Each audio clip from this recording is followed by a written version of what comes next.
In this video, I'll be showing you how to use an iPad as a second monitor on Windows laptop. It's a very simple method, so if you find this video helpful, be sure to drop a like and subscribe. But anyways, getting into it, it's very easy to go ahead and do this, and you can do it for completely free, but I'd recommend using a wire for the best stability. So what you want to do is on your App Store, on your iPad, download Splashtop Wired X Display. And also on your PC, you also got to do the same thing.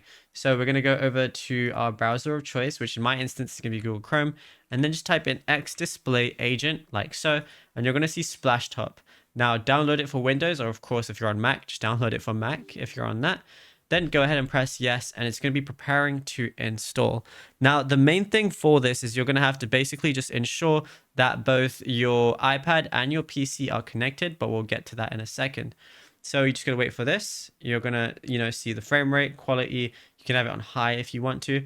And then all you got to go ahead and do is we can set the resolution and everything. But now on your iPad, make sure you go ahead and open up the application. And then it's just going to ask you to plug your iPad or iPhone to the computer. Okay, so now it's connected, and you know it's connected because if I go to my display settings, these are my three normal monitors, but then I see iPad right here as well. If I click identify, it's going to show that as well. And yeah, it's literally as simple as that. And just so you know, this is actually what it looks like. So I have the fourth monitor right here. In my instance, it's the fourth one. And yeah, it's connected via that. Even if it says unable to connect, sometimes it just bugs out. But you have your fourth screen right here, which you can use. And that's it. You'll be good to go. Now, if you found this video helpful, be sure to drop a like and subscribe.